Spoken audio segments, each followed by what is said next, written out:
5 frustrations qu'on rencontre chez la plupart des salariés.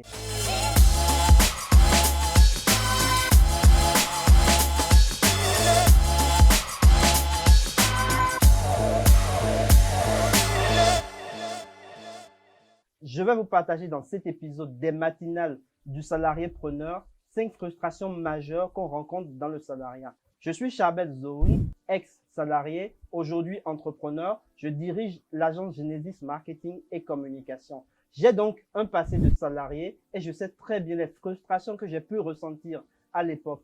J'en ai dégagé 5 principales que je vous partage dans cette vidéo. Quelle est la frustration numéro 1? Un environnement de travail toxique. Eh oui, dans certains bureaux, il y a un environnement de travail qui est toxique.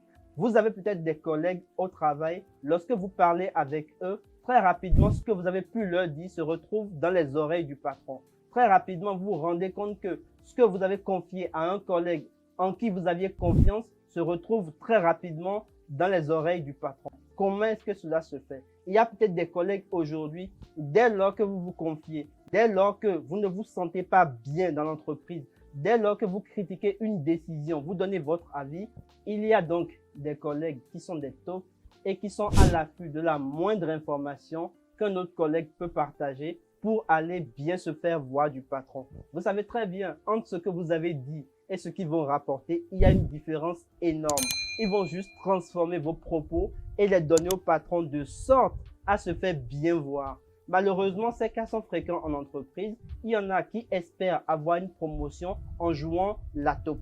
Donc, au lieu de contribuer de façon constructive à l'échange, à la discussion, à la communication, pour faire grandir l'entreprise, pour écouter les salariés, ce qu'ils ont à dire, pour qu'on puisse améliorer les process, il y a certains qui se contentent juste d'aller rapporter au patron. Donc, un tel environnement de travail peut être pesant, peut être toxique, et peut justement inhiber toute volonté de votre part de contribuer avec votre créativité, avec un point de vue différent, certes, pour aller de l'avant. Donc, si vous avez ces collègues-là lors de la pause café et que vous parlez en sachant que vos propos vont être rapportés, ce n'est pas du tout un cadre agréable à vivre.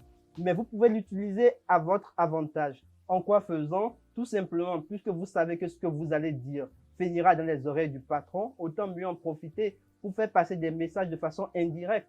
Vous avez des demandes, faites-les passer de façon subtile. Mais là, c'est toute une manière de procéder. Il faut de la délicatesse, il faut du tact. Et ça, on va en parler dans un autre épisode. Je vais vous partager une anecdote, quelque chose que j'ai vécu à titre personnel pour vous montrer à quel point est-ce qu'un environnement de travail peut être toxique et peut justement vous inhiber et au final vous faire décider de partir.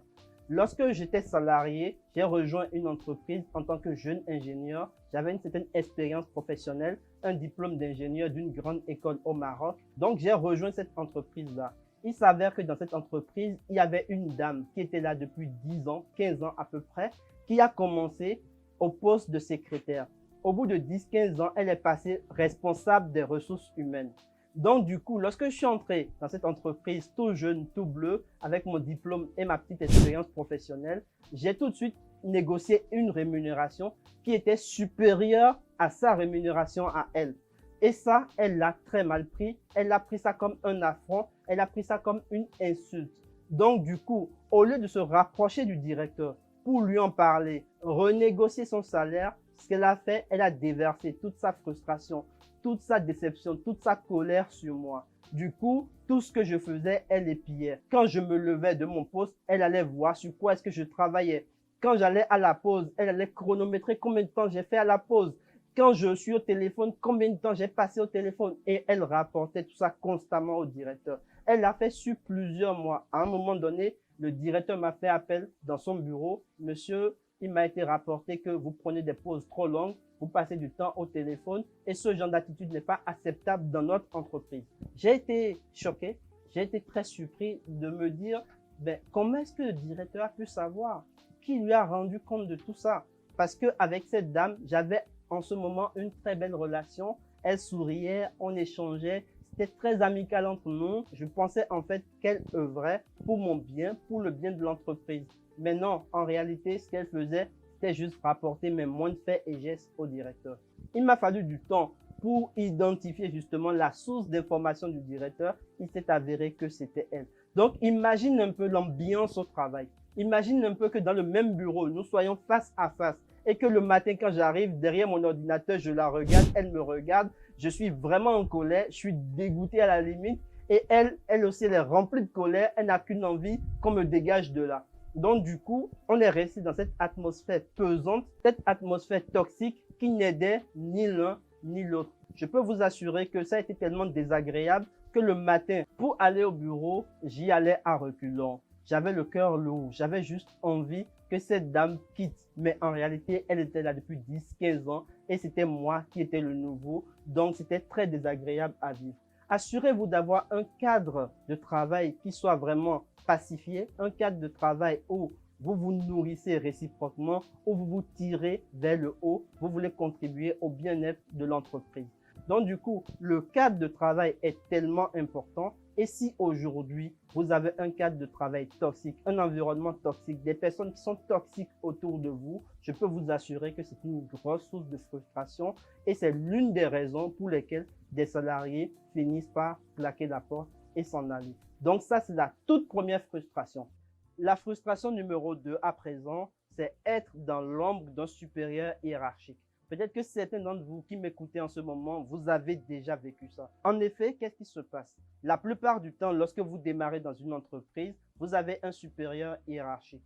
Peut-être que vous êtes ingénieur aujourd'hui, vous allez sur chantier, vous faites le travail d'étude de terrain, vous revenez au bureau, vous faites l'analyse d'interprétation, vous faites un très bon rapport. Ça vous a pris plusieurs jours, plusieurs semaines même. Ça a été difficile, mais vous y êtes arrivé. Enfin, le travail est prêt à être livré et vous faites le rapport, vous le transmettez à votre supérieur hiérarchique. Il arrive que le supérieur hiérarchique tout simplement enlève votre nom, mette le sien et ensuite, en réunion de co-direction, il va présenter le projet comme étant le sien, comme étant entièrement son travail. Certains d'entre vous vont me dire, mais oui, c'est normal, c'est son pôle qui a fait l'activité. Erreur. Certains chefs de service disent que ce sont eux-mêmes qui se sont rendus sur le terrain, que ce sont eux-mêmes qui ont fait tout le travail et ils présentent ça comme étant le fruit de leur seul effort, de sorte à bien se faire voir, de sorte à essayer de décrocher pour eux la prochaine promotion. Alors que ça a été un travail d'équipe, il y a eu un ingénieur ou plusieurs ingénieurs qui ont travaillé pendant des semaines pour arriver à ce résultat que lui, il prend et il s'arroge tous les droits et il récolte tous les lauriers. En effet, où est le problème? Le problème est le suivant. Si le management n'a pas vent du fait que vous êtes compétent, du fait que vous travaillez, vous avez tout simplement très peu de chances de décrocher une promotion. Vous avez besoin de faire savoir que vous êtes compétent. Vous avez besoin de vous vendre pour que l'entreprise puisse miser sur vous, puisse vous promouvoir. Donc, vous avez besoin de le faire savoir. La plupart des gens, lorsqu'ils sont bons techniquement, se disent que tout le reste viendra. Ce n'est pas vrai. Il faut savoir communiquer. Donc, si vous avez un supérieur hiérarchique qui a l'habitude d'enlever votre nom des rapports, d'y mettre uniquement le sien, il est temps de l'arrêter. Et cela de façon intelligente. Il y a plusieurs manières de faire et nous allons le voir sur d'autres épisodes très certainement. Donc, du coup, si vous êtes aujourd'hui dans l'ombre de votre patron et que personne n'a vent de votre travail, de la qualité de votre travail, des efforts que vous fournissez, alors il est temps d'y mettre un terme et de savoir communiquer également sur vos compétences, sur la valeur que vous apportez à l'entreprise. Il est préjudiciable de faire dépendre votre carrière de la décision d'une seule personne. Il y a un management, il y a un groupe pour ça et ne dépendez pas uniquement de votre chef service. Passons à présent à la frustration numéro 3. Il s'agit de quoi? Un salaire inadéquat. Lorsque vous entrez dans une entreprise, il y a une erreur qui est commune à la plupart des débutants. Lorsqu'ils sont avec le responsable ressources humaines, ils prennent juste la proposition qu'on leur fait. On leur propose un salaire, ok, ils prennent, se disent c'est une opportunité, je démarre, de toutes les façons, plus tard je vais être augmenté, dans les années qui suivent, je vais montrer que je suis compétent, je vais être augmenté. C'est une erreur. Erreur pourquoi? Parce que vous n'avez aucune garantie sur la date de votre prochaine promotion. Cela peut être dans 1 an, dans 2 ans, dans 5 ans, dans 10 ans et peut-être même jamais dans certaines entreprises. Donc, lorsque vous entrez dans une entreprise, c'est le moment adéquat pour négocier au mieux votre salaire. Négociez votre salaire, sachez vous vendre, sachez vendre vos compétences, sachez mettre en valeur votre expertise, votre expérience, ce que vous allez apporter concrètement à l'entreprise. Donc, c'est le moment parfait pour avoir un salaire à la hauteur de vos attentes. Évidemment, il ne s'agit pas d'exagérer votre demande, de voir d'abord ce qui se fait sur le marché pour votre poste, pour votre expérience. Qu'est-ce que les autres entreprises offrent aux personnes? Et en fonction de ça, vous pouvez prendre ça comme un minimum acceptable et pourquoi pas négocier au-dessus. Tout dépend de la manière dont vous vous projetez, de ce que vous faites comprendre au responsable RH, de ce que vous allez lui apporter comme valeur concrètement. Donc, durant cet entretien d'embauche, négociez votre salaire au mieux. Faites en sorte de monter, de sorte à ce que vous sortiez de là satisfait. Même si dans un an, vous n'êtes pas augmenté, ce n'est pas grave. Même si dans 2 ans, vous n'êtes pas augmenté, ce n'est pas grave. Mais au-delà, vous devez faire en sorte d'être augmenté régulièrement. Cela se fera par des astuces et des stratégies que je veux partager dans d'autres épisodes des matinales du salarié preneur. Frustration numéro 4 qu'on rencontre la plupart du temps dans le salariat. Il s'agit d'une inadéquation entre vos valeurs personnelles d'un côté et les valeurs de l'entreprise. Lorsque vous voulez démarrer dans une entreprise, sachez vous projeter sur le long terme. Peut-être que vous allez rester dans cette entreprise pendant 10 ans, pendant 20 ans, peut-être jusqu'à votre retraite. Donc, du coup, il est important d'abord de faire le point sur votre vie personnelle, votre personnalité et quelles sont vos valeurs. Quelles sont les valeurs fortes que vous avez? Qu'est-ce que vous défendez? Donc, connaissant vos valeurs, vous allez ensuite voir les valeurs de l'entreprise. Est-ce que ça match ou pas? Parce que si dès le départ, il y a un conflit de valeurs, vous allez à un moment donné avoir l'impression de vendre votre âme au diable pour gagner de l'argent. Et cette sensation est très déplaisante, je peux vous assurer de ça. Imaginez que vous soyez quelqu'un pour qui l'écologie est très important. Et vous vous retrouvez dans une usine de charbon par exemple, qui pollue l'air, qui pollue l'environnement. Comment est-ce que vous allez vous sentir? Au départ, vous allez faire des concessions. Ce n'est pas grave. Vous allez voir en fait les documents que l'entreprise présente sur le respect de l'environnement. Vous allez vous convaincre qu'en fait, non, ce sont des accidents isolés, ce sont des cas isolés. Mais en réalité, non. Pour l'entreprise, le profit vient en premier et l'écologie vient en dernier. On ne s'en soucie carrément pas. Tout ça, c'est juste pour faire beau, c'est juste pour faire des rapports, c'est juste pour faire des conférences et vraiment se donner des lauriers comme quoi on protège l'environnement, alors que dans la réalité, on déverse en fait des résidus dans les rivières, on assèche des rivières, on fait plein de choses qui vont à l'encontre de l'environnement. Et dans ce cas-là, je peux vous assurer qu'au fil des années, vous allez commencer à vous détester. Vous ne pourrez pas vous regarder dans le miroir. Parce que quoi? Vous avez vendu votre âme au diable pour de l'argent. Donc, dès le départ, faites le point sur vous, voyez vos valeurs et voyez ce que vous êtes prêt à accepter et ce que vous n'êtes pas prêt à accepter. Toutes les opportunités d'emploi ne sont pas faites pour vous. D'accord? Choisissez ce qui est fait pour vous, ce dans quoi vous allez être épanoui, parce qu'au final, vous passerez plus de temps au travail qu'à la maison. Pourquoi vous passerez plus de temps? Parce que vous allez travailler, développer des compétences intrinsèques, extrinsèques, qui vont vous permettre de devenir meilleur et de mériter les prochaines promotions. Il ne s'agit pas de faire les 8 heures dans la journée et ça s'arrête là. Vous allez vous cultiver, vous allez vous renseigner, vous allez faire des formations complémentaires, vous allez avoir d'autres diplômes qui vont faire en sorte que vous allez pouvoir être promu à des postes plus importants dans l'entreprise. Donc du coup, faites le point sur vos valeurs, soyez au clair avec vos valeurs et ensuite décidez si oui ou non vous acceptez cette offre d'emploi ou tout simplement vous allez la décliner. Passons à présent à la frustration numéro 5. Quelle est cette frustration? Cette frustration, c'est ce qui m'a fait personnellement quitter le salariat pour l'entrepreneuriat. C'est quelque chose de tellement important pour moi et j'y tiens beaucoup. Il s'agit de quoi? Il s'agit de trouver un équilibre personnel entre sa vie privée et sa vie professionnelle. Qu'est-ce que je veux dire par là? Si comme moi, votre valeur fondamentale, c'est la famille, que pour vous c'est important de rentrer le soir, de passer au moins 1 heure de qualité avec votre femme, avec vos enfants, et que votre travail ne vous le permet pas, à un moment donné, vous allez en avoir marre. Vous allez vous dire, pourquoi est-ce que je fais tout ça? Pourquoi est-ce que je travaille aussi dur si je ne peux pas passer ne serait-ce qu'1 heure avec ma famille, avec les gens que j'aime?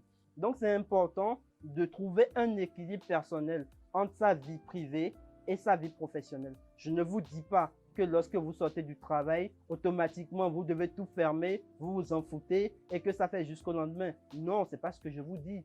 Je vais donner un exemple précis. J'ai dit si vous êtes incapable de passer ne serait-ce qu'1 heure, j'ai bien dit ne serait-ce qu'1 heure de qualité avec votre femme et vos enfants, c'est qu'il y a un problème. Parce qu'en réalité, pourquoi vous faites tout ça? Pourquoi vous travaillez dur? Pourquoi vous faites des formations supplémentaires si vous ne pouvez pas avoir 1 heure de qualité en famille par jour?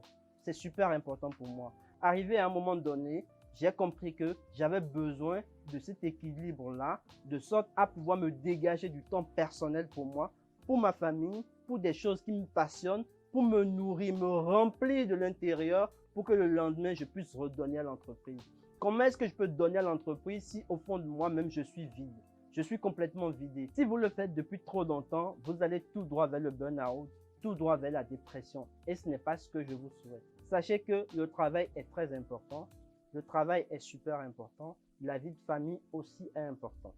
Donc, sachez dissocier les deux. Sachez à des moments donnés vous mettre sur off pour récupérer, pour vous remplir de l'intérieur, pour vous ressourcer, retrouver cette joie, retrouver cette harmonie en vous et ensuite aller travailler et vous serez vraiment dans une très belle énergie. Vous aurez la pêche, vous aurez la patate, vous aurez envie de tout cartonner, de tout exploser. Et ça, c'est super important. Donc, trouvez un équilibre propre à vous entre vie personnelle et vie professionnelle. N'écoutez pas les personnes qui vous disent non, c'est moitié-moitié, c'est 50%, 50%. Il n'y a pas d'équilibre prédéfini. Il n'y a pas d'équilibre préétabli. Trouvez votre propre équilibre. Aujourd'hui, en étant chef d'entreprise, je travaille beaucoup. Je travaille beaucoup, mais j'aime ça. C'est quelque chose qui me passionne. Vous faites cette vidéo en ce moment précis, ça me passionne. Je le fais avec joie, avec énergie. C'est pas comme si je travaillais, je prends du plaisir à le faire. Donc, je peux travailler beaucoup et être épanoui dans le travail que je fais, avoir également des moments propres à moi où je sors du travail, je me ressource, je me remplis de l'intérieur pour ensuite redonner aux autres. Donc, le 5e point qui, moi, m'a fait décider de passer du salariat à l'entrepreneuriat, c'est l'équilibre entre vie privée et vie professionnelle. Donc voilà, nous sommes arrivés au thème des 5 grosses frustrations récurrentes dans le salariat. Ça m'a fait plaisir de vous tourner cette vidéo. Cette chaîne est à ses débuts. Cette chaîne est appelée à croître et cela grâce à vous. Donc ce que vous avez à faire, c'est juste de cliquer sur le bouton s'abonner, activer la cloche de notification.